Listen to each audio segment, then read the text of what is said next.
Hi doctor and hi everyone. My name is Yong. We are from Group 6 and our present topic is optimizing supply chain system toward carbon neutrality, which a study on green logistic practices. Allow me to commence our presentation with a quick introduction. So, climate changes has intensive global attention of sustainable development across various industries. In this context, supply chain systems, particularly logistic activities such as transportation, warehousing, and distribution, have been identified as major contributors to greenhouse gas emissions. So, to address this issue, green logistics has emerged as a strategic approach that integrates environmentally sustainable practices throughout logistic operations. This approach aims not only to reduce carbon emission but also to enhance long-term supply chain efficiency. However, despite its strong potential, the implementation of green logistics remains complex. Organizations often face technological limitations, structural constraints, and cost-related challenges. Therefore, this study was investigates current trends, key implementation challenges, and future implications of optimizing supply chain toward carbon neutrality. Now, I will continue the background. Climate change is pushing industry to adopt more sustainable practice and supply chain activity are a major source of greenhouse gas emission. Next, greenhouse logistics help integrating eco-friendly practices which aiming to balance efficiency with environmental sustainability. However, adopting green logistics can be a challenging due to technology, cost, and infrastructure limitation.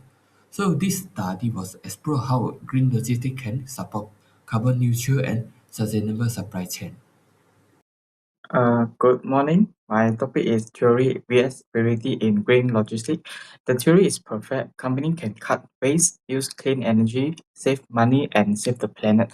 But my findings show a major gap between this plan and what actually happened in the industry. Today, I will outline 6 critical barriers that make reality much harder than the theory. First is financial. Theory say green energy save money later, but reality demand high upfront investment. Research by Jamil and Jukafaka show that while big MNC can afford this, local companies simply lack the capital to start. Second is infrastructure and technology. We theoretically want to replace diesel truck with EV. However, the IEA report that we lack public charging station. Logistic manager are stuck using diesel because they are afraid electric truck will run out of battery main delivery. Third is data. You cannot manage what you cannot measure. But getting emission data from upstream supplier is nearly impossible, leaving company to just guess their footprint. Fourth is consumer behavior. Customers say that they care about the environment, but research by Huang prove they are not ready to pay for it. If green delivery costs more, they choose the cheaper option, leaving company to absorb the cost.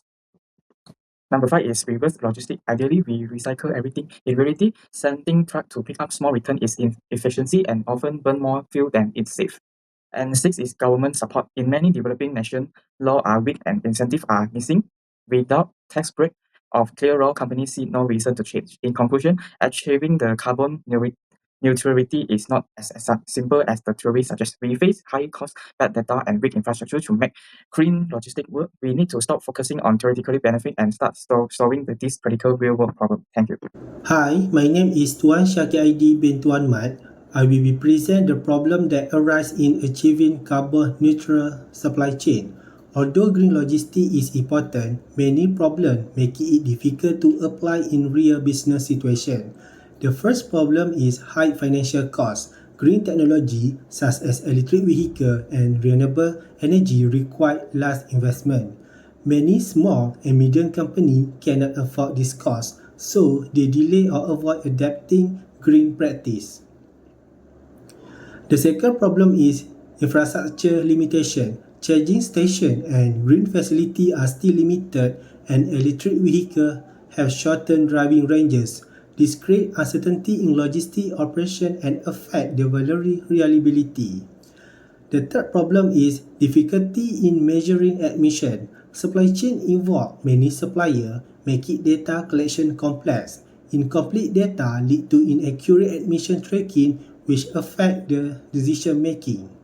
The fourth problem is operational complexity. Green logistics require additional processes such as recycling and reverse logistics.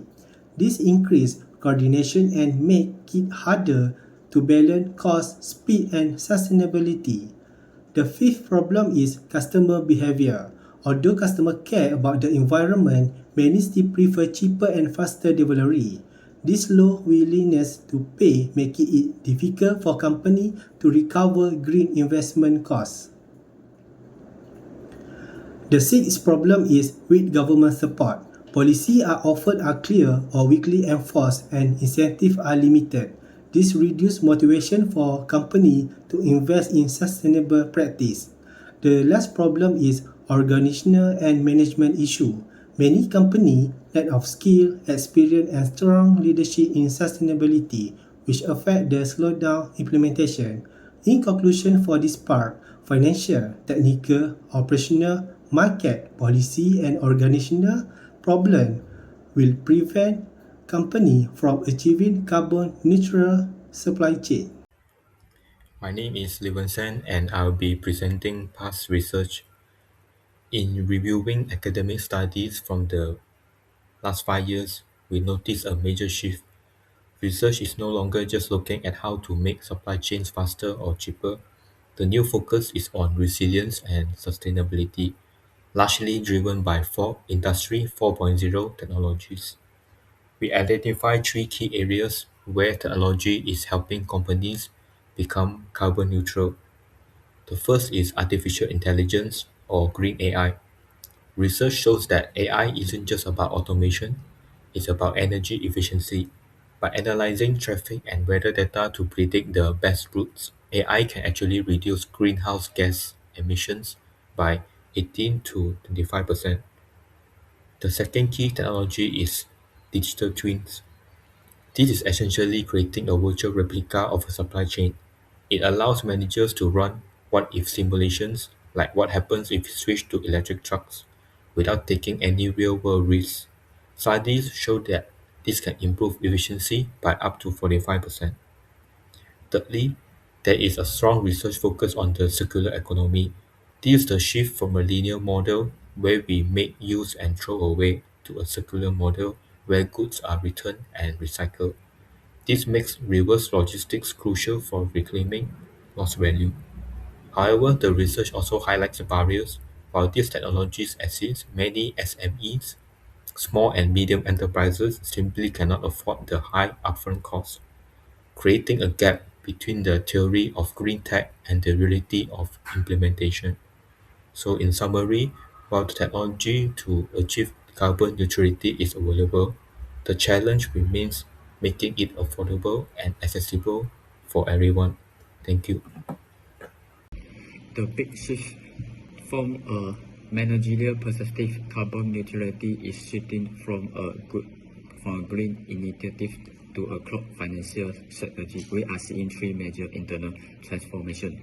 First, carbon prices. Pollution is no longer a free externality. It is becoming a mandatory expense on the balance sheet.